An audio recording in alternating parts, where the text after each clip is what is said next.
of India. You must renounce your own little pleasure to be able to serve the interests of other people. Without a tyaga, no dharma can ever function. And so, at this level, in a crowd, we have that tyaga in a minute form. That becomes tremendous when you are going to the higher level. You give up everything. I don't want. Renunciation means natural, joyous shedding of unnecessary things. I am on a long journey. The longer the journey, the less the luggage you carry. Carry light. As I often say, travel light, travel light. It's a great exhortation. During wartime, we were going that exhortation. Don't carry too much baggage in the railway train or in the air. And in the air, you always travel light. You don't carry all your things there. Similarly, when you are going up and up in life, the first lesson will be travel light, travel light. A natural, spontaneous desire to shed these things. I don't want. I'm on a long journey. So when you go to Mount Everest, how little things you carry with you. Most essential things only. The rest are all thrown away. So in the last stages of life's journey, man travels in single file and he travels light, extremely light. So naturally, renunciation comes to a person without any effort. The very desire makes him renounce unnecessary things. That is the subject that is coming up in the next chapter, chapter 4 of this Brihadaranyaka Upanishad, second book, renunciation, tyaga, tyaga, tyaga. So we have the 4 purusharthas applicable to all humanity, only humanity. No animals can have these 4. They have 2, not even 2, only 1. Only kama. Artha is there, what you call the survival through food and other things. That is all animals have. But in the case of man, organized society, laws, regulations, aesthetic pleasures, all these things are there that come at a higher level. So these are the purusharthas, the greatest contribution in social thought from India. And the West will appreciate it as time goes on. 2 aspects of it. One is ashrama, the other is purushartha, brahmacharya, grihastha, vanaprastha, sannyasa, dividing human life in 4 sections. First, study. Acquire whatever the world has to give you. Whatever ancient thinkers have left for you, acquire it for yourself. Start your journey with the solid stuff within you. That's called the first stage, 25 years. Then enter into the world of struggle. Find your way there. Enjoy the delights of life. Second love, that's grihastha. Then slowly become detached. Train yourself in that detachment. Afternoon of life. This is forenoon, that is afternoon. Slowly detachment will come. When? It's a beautiful idea in the Manusmriti or some other literature you'll find there. Every morning you wash your face, wash your teeth, looking at the mirror. And one day you found one white hair appearing. Now take it warning. Now the detachment must begin. No more that plunging into the world. To become detached from that point. Not alone that. One more quality said. When you see the face of your grandchild, then you can detach. You have done your duty regarding the world. Genetic continuity, you have ensured. You have finished your work. Till now you were nature's instrument for all this. Now don't continue to be nature's instrument. Try to understand yourself. What a wonderful idea. That is the 3rd stage of vanaprastha. And last is sannyasa, complete renunciation. This body, everything is nothing. This is merely a shell. Inside is the infinite Atman. I am that. I am that. That comes through complete renunciation. This is the theme. This tyaga, this sannyasa is the theme of the next section we are going to study. Yajnavalkya, Maitreyi, Samvada. So I wish to put all this in the context of modern trends in scientific thought, both in physics as well as in biology. Here, one more idea is expressed. Future evolution is the evolution of man. He knows how to handle the animals. If he is good, he will protect them. If he is bad, he will destroy them. He will destroy the whole of nature. He will destroy himself also. All power is in his hands. If he is wise, he will never do so. That wise aspect is what we are seeking today. Knowledge we have. Wisdom we don't have yet. Unless man increase in wisdom as much as in knowledge, increase of knowledge shall be increase of sorrow. Who said it? Not a religious teacher, but a great Bertrand Russell, agnostic thinker. Unless men increase in wisdom as much as in knowledge, increase of knowledge shall be increase of sorrow. That is why man becomes the architect of his own further evolution when he becomes wise. That wisdom comes only from knowledge of the Atman. A bit of the knowledge of the Atman must come into our intellectual level of knowledge. That is what Narada did to himself through the help of Sanat Kumara, the Chandogya Upanishad. Sir, I know so much, but I am full of sorrow. Please take me across sorrow. I have heard that those who know the Atman, they alone can cross the ocean of sorrow. Take me across this ocean. And teacher takes him across and makes him free. That is the 7th chapter of Chandogya Upanishad, just based upon Bertrand Russell's remark of the modern period. Try to raise knowledge to level of wisdom. Knowledge of this and that is knowledge. Knowledge of our own true nature, infinite Atman, that is what makes for wisdom, he said. So finally, he says here in this wonderful chapter, one of the ideas which you find often spoken of in our religious literature. I am quoting a sentence. You feel as if you are reading some of our whole literature. He says, yes, the evolutionary biologist is tempted to ask whether the aim of evolution should not be to let the mammal die within us so as the more effectively to permit the man to live in us. We have the mammal and the man. The mammal died, let the man live. The animal instincts must be overcome. That is all what religion says. Overcome these animal instincts, creaturely instincts. Then only the higher man will become manifest. There comes the subject of renunciation. Natural, spontaneous, not as a force, not something pressed upon you, but you yourself feel, no, I don't need it. I don't need it. I want something higher, something higher.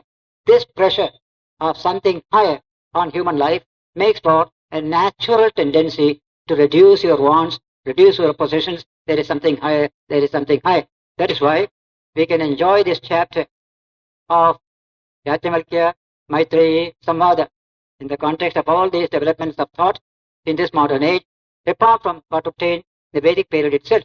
They studied all the various pleasures of life they have seen. They saw it hollow. They discovered something higher, something higher. But now we are getting it much more seriously through investigators in the field of physical science and physical technology. The consumerism that is now the great craze in modern age, and everybody feels there's a great danger, not only to the individual, but to the species. Humanity itself will suffer. Ecological balances will suffer. Everything will be disturbed here. Therefore, restrain consumerism. That is a call coming from external nature itself today. Restrain. Human desires are endless. You have to check them. In one single sentence, in Sanskrit, the whole of this idea is put.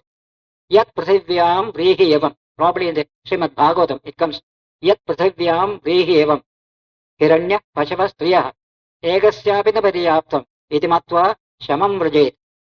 Says, whatever wealth is found in the world, whatever sex and grain and food is found in the world, not all of them cannot satisfy even the craving of one individual. Knowing this truth, restrain. That is the language. Yat prithivyam vrehi yavam hiranya means gold, pashava, cattle, striyaha, sex, ekasyavita padyaptam. The desire of one person cannot be satisfied with all this.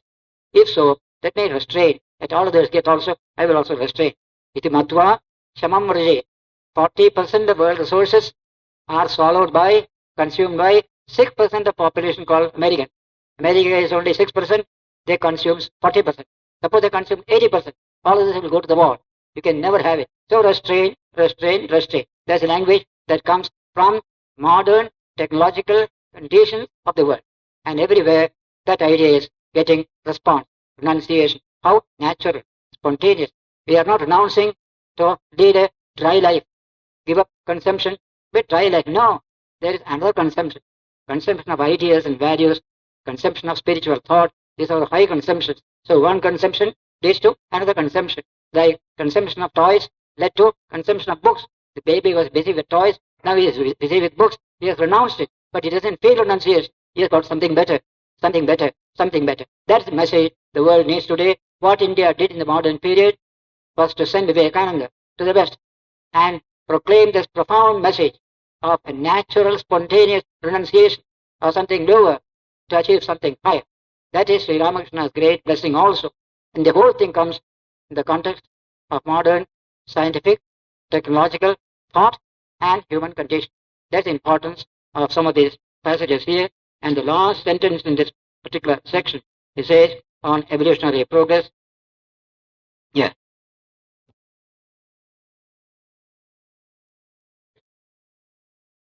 Say, progress is a major fact of past evolution, but it is limited to a few selected stocks. It may continue in the future, but it is not inevitable.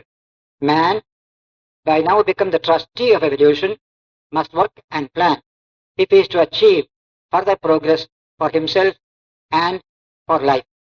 This limited and contingent progress is very different from the Deus Ex Machina of 19th century thought. There is a God sitting somewhere in the sky, does all this. No, based upon man. Within him is the divine. See the language of the Upanishads coming here. In this second chapter you saw the Atman coming into the picture. Brahman is something there, so many conceptions they produce. That no, that is not, like that. Finally, go and see, here you will find here, the infinite Atman, your own true nature. Atman is Brahman. That's the thought here.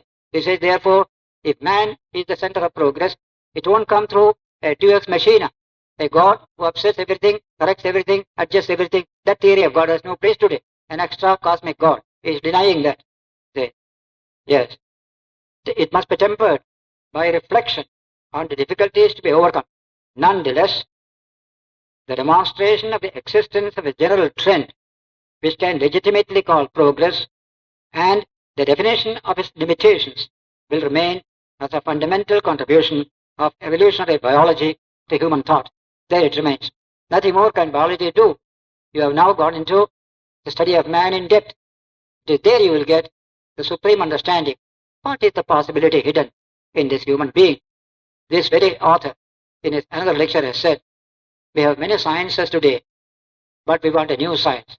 And he calls it the science of human possibilities. Look at Vedanta. What do you find there? The science of human possibilities. Infinite possibilities are there. Every human child. We have plunged into it, discovered it, given it to the people. These are the possibilities in it. Never say no. Never say impossible. Impossible can become possible. Renunciation is not at all impossible. You can. Not on a particular stage, but another stage you may do. Last year when our Keshavdas gave a Harikatha on Purandradas, the great Carnatic, father of Carnatic music, he gave that beautiful expression. Rich man, very stingy, was this Purandradas. One day something happened. He threw everything, scattered everything to it, took a bag, became a dasa. A great dasa singing the glory of God and illuminating the hearts of millions of people. Story of our great Carnatic music master. So, this is the subject that is coming, and rest of it is only what Vedanta has said, sociology and spirituality. Everything comes from that level onwards. We must know the infinite range of our thought from this point of view. Not merely a little ritual, a little ceremony, not at all. Deals with all aspects of human development, individual and collective. In Vivekananda literature, you will get that wide sweep of Indian thought, in tune with modern, Western, scientific and social thought. That's the importance of this subject for us today, here, as well as in the rest of the world. Next week, we shall take up that great chapter, Yajnavalkya, Maitreyi, Samvada, or conversation or dialogue. Very fascinating subject it is. We shall spend a minute in silence and then disperse. Last Sunday and previous Sunday, we were dealing with a very profound utterance of the Brihadaranyaka Upanishad, dealing with the focus of human love. We love things for ourselves. The focus is the set. Atmana Kamaya Sarvam Priyam Bhavati. That is the last utterance. It is for the sake of the self that everything is dear. This is a very profound utterance. Outwardly, it looks a little bit difficult. That means only self-love, self-love. Don't care for others. That's not the meaning. That the subject is the focus of love, not the object. You love the object with a view to the satisfaction of the subject. The word Atman there stands for the subject. Everything in the world is object. Sun, moon, stars, earth, plants, trees, all are objects. And man is the subject. It is the subject that is the focus of value.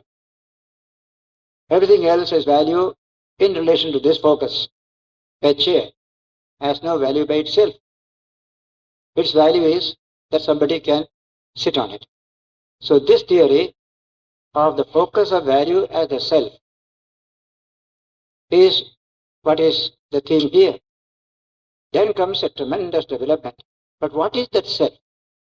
Is it this little thing controlled by the body-mind complex within us, the tiny ego? That investigation shows that that self is infinite.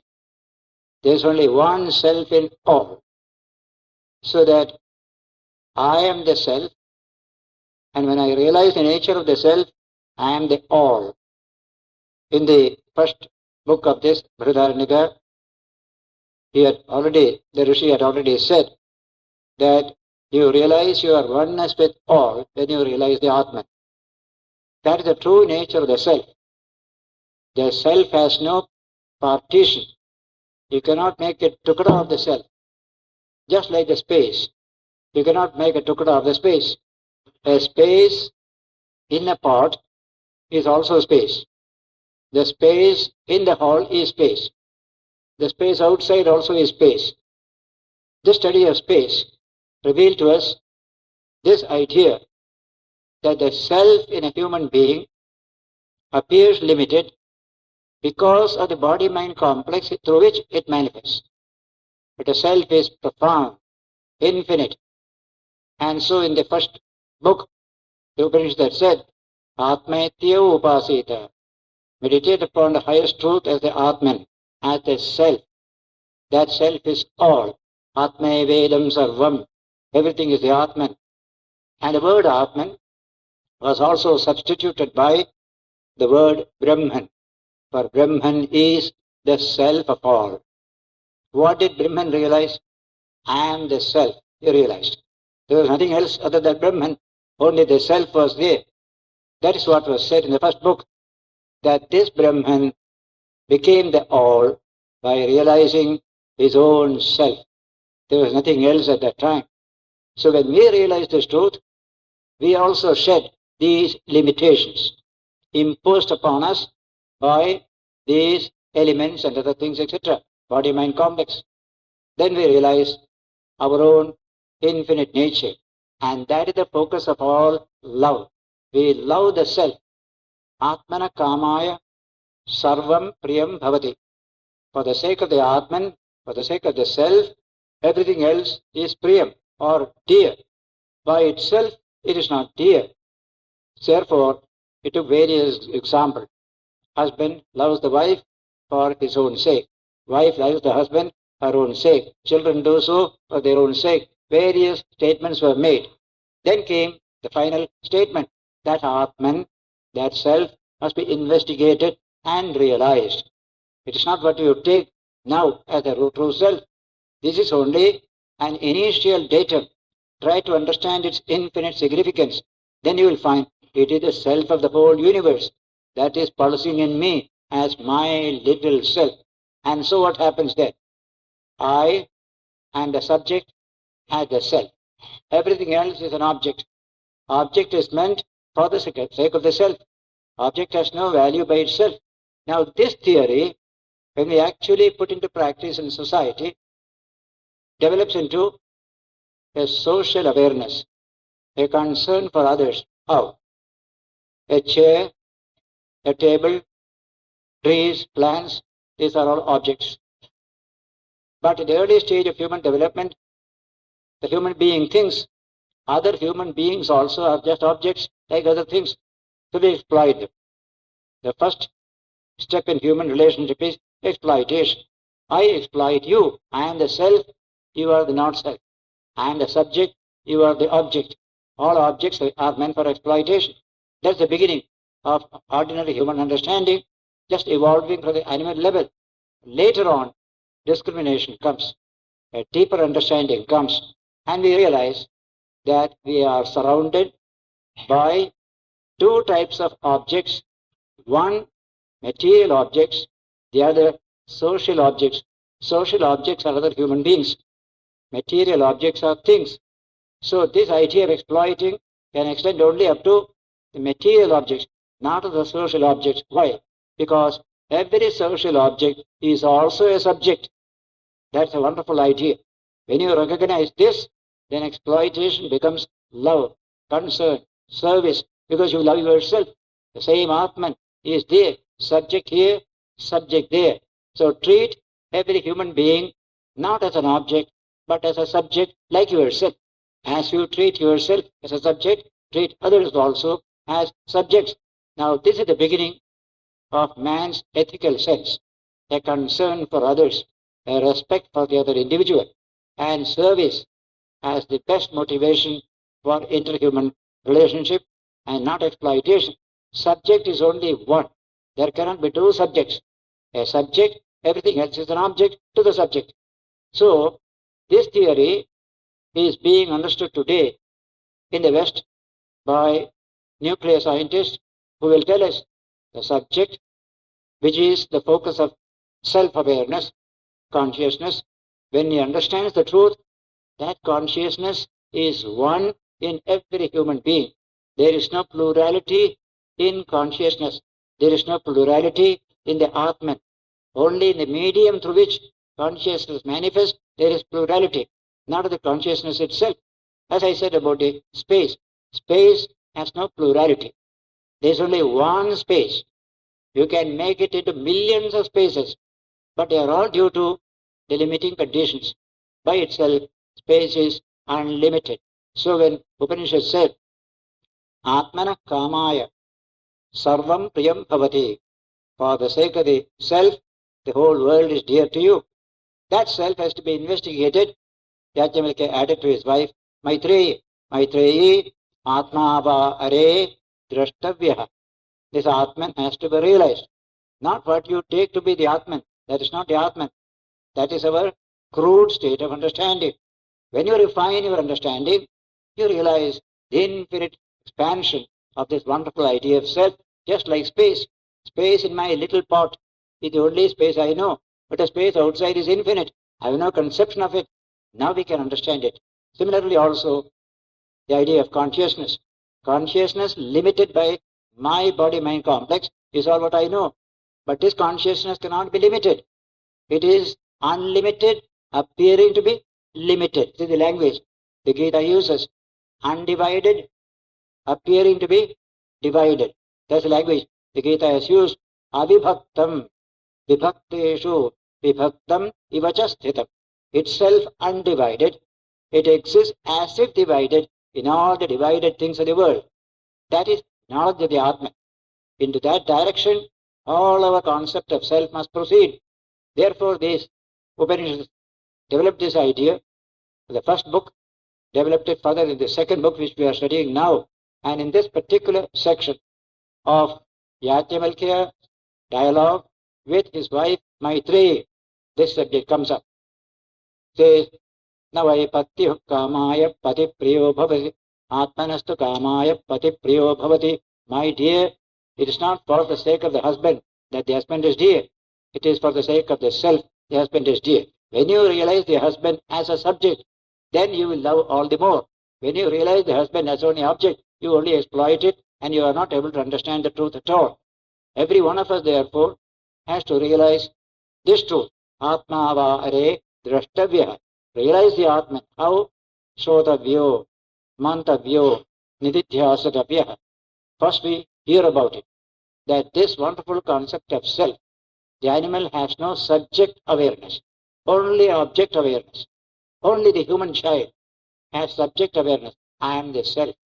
That invests with tremendous power, can control the whole world. That is the power of knowledge of the self. That knowledge of the self should not be limited to this body-mind complex. Then creation of difficulties will be created. Try to understand its true dimension. How? By thinking, listening, contemplating on the subject. Shodavyo, mantavyo, nididhyasatavya. Hearing, thinking, and meditation. That is how we understand the infinite nature of the self. What appears to be a tiny little ego is infinite in dimension. So I quoted from the book Science of Life, last Sunday, quoting from H.G. Wells, G.P. Wells, and Julian Huxley, the status of the ego in evolution.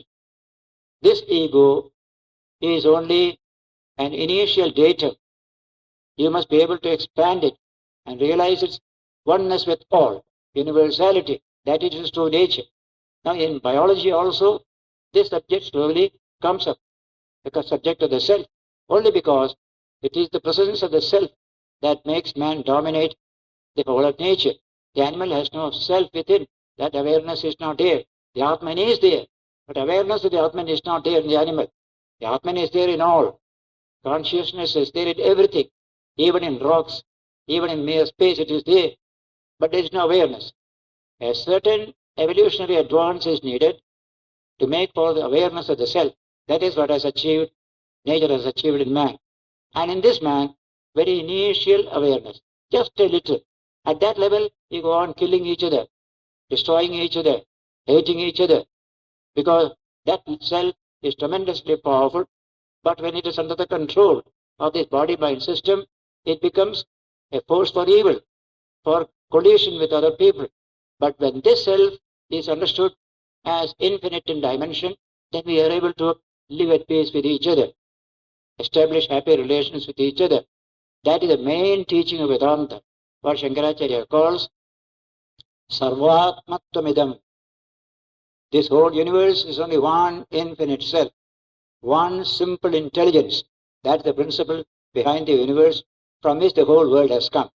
That is the main theme of all the Upanishads, particularly in this Upanishad. And this, as I told you last Sunday, is getting increasing acceptance among the scientists of the world today, that this world is an intelligent universe. It's not a mere material universe. More and more scientists are coming to understand that there is the principle of consciousness in the heart of this universe. That is the primary datum of all this universe. The whole universe was consciousness in the beginning. Out of that it evolved into this world. It will go back once again to that same state. That is Vedantic teaching. That's also becoming the teaching of many scientists as well.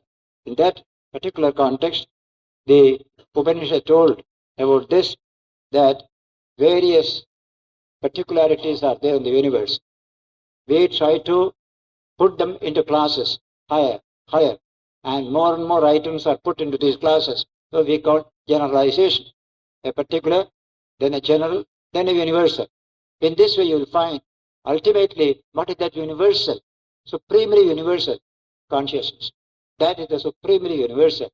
All the items in the universe are only that consciousness limited by name, form and action.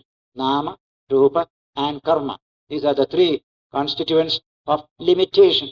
Like water, limited by the name and form, we call a foam, we call a bubble, we call vapor. But water is the truth, behind which, behind everything, you find presence of water.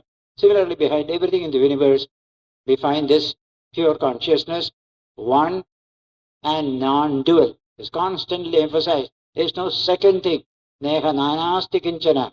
There is no differences here.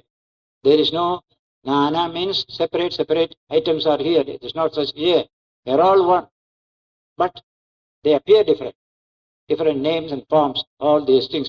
So human knowledge is a search from the many to the one. That's going on in physical science. That went on in India. And that was consummated in this great discovery. Brahmaivedam sarvam. Atmaivedam sarvam. The whole universe is nothing but the Atman. Nothing but Brahman. From Brahman, the universe has come. What a beautiful idea. That will be coming here in a few verses. Just now we are going to deal with that. Now, in this verse 1, 4, 9. Dealing with 2, 4, 9. In earlier, in the 1, 4, 7, 1, 4, 8, 1, 4, 9, 1, 4, 10. In that section, Upanishad said, this Atman alone is to be meditated upon.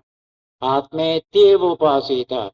Meditate upon truth as the self, as a subject, not an object, not a stone, not a thing here and there, has this consciousness which is within you. That is the center of meditation. Atmetyeva upasita. That is first statement. Then came this Atman is the dearest of the dear. Sa putrat preyo, vittat preyo, dearer than the son, dearer than the daughter, dearer than wealth, dearer than everything. That is the self. That also was said in verse 8. And again in 9 it is said, this universe was nothing but pure Brahman, infinite consciousness, and this knowledge was, I am the self, I am the self. There was no not self. When Brahman was there, take for example the primordial state of the cosmos. There was only one item there. What will be the knowledge? I, that's all. If at all it has a knowledge, it is I, the self, that's all. But because Western astrophysics doesn't have intelligence associated with that background principle, it cannot express it that way. Because our ultimate reality as intelligence as the principle, we can say, I, that is the knowledge it had. Brahman knew itself, I am Brahman, Aham Brahmasmi is Brahman. You can also realize the truth. Upanishad said, if Brahman could do it, you can also do. Why? That same Brahman is pulsing in you as well. So that is the understanding of Brahman about himself. There is nothing else there, only subject, no object at all. In deep sleep, you see no object at all, only the subject. If at all any knowledge is there, it will be I am that, I am that. That's all. There is no other knowledge in this deep sleep. So we have the conception of the ultimate reality as pure consciousness and the whole world coming out of that pure consciousness. That statement of chapter 147 is repeated here, that this Atman is dearer than the sun, dearer than everything in this world. That Atman has to be realized. Atmava are drashtavya. Yajnavalkya telling his wife, you must realize this truth. If you realize this truth, you realize everything. That is the language he has used. If you realize the Atman, you realize everything. Because everything has come from the Atman. From beginning with the tiny little ego in us, we go to that infinite dimension. That is the true dimension of this Atman. We, in a limited frame of mind, see it as limited in this, in that, separate items here. And this notion of separateness creates hatred, violence, war, everything. Once the separateness goes away, we realize we are one. Even in international political relations, you will find this idea of separateness as the cause of all trouble in the world. Each nation thinks it is supreme. It is the chosen people. We also had it in India. We are a chosen people. We treated all others as mlechas. Western people did the same thing. All were barbarians to them. This is how it happened earlier. And then came all these imperial expansions, war, violence, etc. Now came the modern idea. We have come closer to each other. Knowledge has come. Understanding has come. The same humanity everywhere. Homo sapiens is one and the same. Science has developed. Biology developed. And they understood. Humanity is a single species, interbreeding, interthinking species. No such thing in the whole of nature. We are all one. We are all one. Biologically, in every sense, we are one. And yet, each one of us has a special quality also. Something very special in each one of us. Individuality is there. Yet there is absolute universality as well.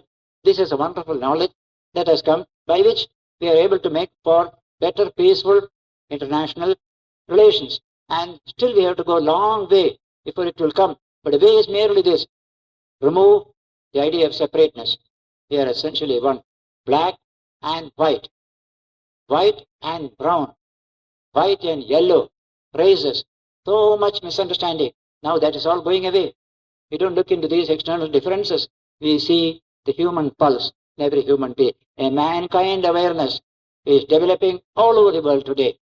Exactly on the line taught by the Vedanta. The Vedanta stands sponsor to all this development of harmony and peace, international attitudes, because its vision was unity behind this diversity. And these sages gave us the vision and the power to implement that vision in India by developing a culture which is so universal in its outlook, which is based on the principle of unity in diversity. Diversities remain, but unity is emphasized. We are essentially that. We are essentially that. That's how for 5,000 years the culture has been going on, developing in various directions. Now a challenge has come. We are not able to understand the essence of our culture, the philosophy behind it. Therefore, troubles are going on. Now we have to recapture the spirit once again. Then we shall again make for that harmony within the nation and harmony outside the nation as well. One good thing that India had as a result of this teaching, it was never an aggressive nation, never going out to conquer other nations. Though it had the power, military power, political power, this teaching made for that kind of peaceful international relations. And that is what the whole world is seeking today.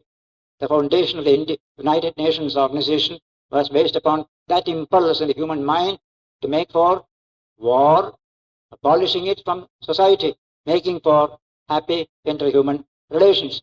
The ideal is far away yet, but we have achieved something better. What was the League of Nations was nothing but a League of Wolves. But the League of present United Nations is far better in ideology, in objective, etc. But human beings are still weak. Separatism is plenty, is still now there.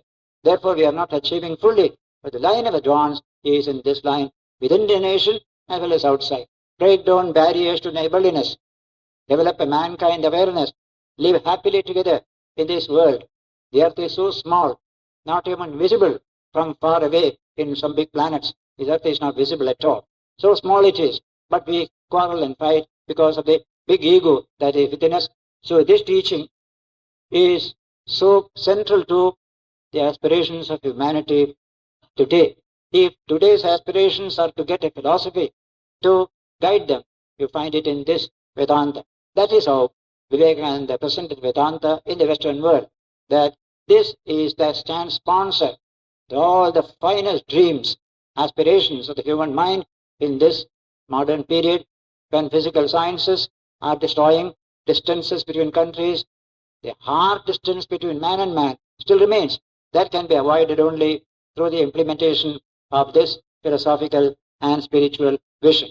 And so, in this verse which we study today, 1, 4, 10, 2, 4, 10, second book and 4th chapter, 10th verse, continuation of this Yajnavalkya Maitreyi dialogue, the very famous dialogue. He says, from this infinite Atman has come every knowledge in this world. That is the language used here. All the Vedas, all the Puranas, all other subjects, everything, what you call knowledge, has come from that infinite being. If the world has come from it, knowledge also has come from that very reality itself. That is the shloka that comes here. Sayatha ardren inthanena abhyahita prathak bhuma minischaranti evam va hare asya mahato bhutasya nishwasitam etat rigvedo yajurveda samavedo atharvangirasah itihasam purana vidya upanishad shlokaah sutrani anuvyakhyanani vyakyanani asya eva etani nishwasitani. The last line says, all these are the breath of that infinite one. Breathing. Why the word breathing is used? It is so natural. There is no effort to emphasize that. The whole creation is a natural, spontaneous outpouring from that infinite reality.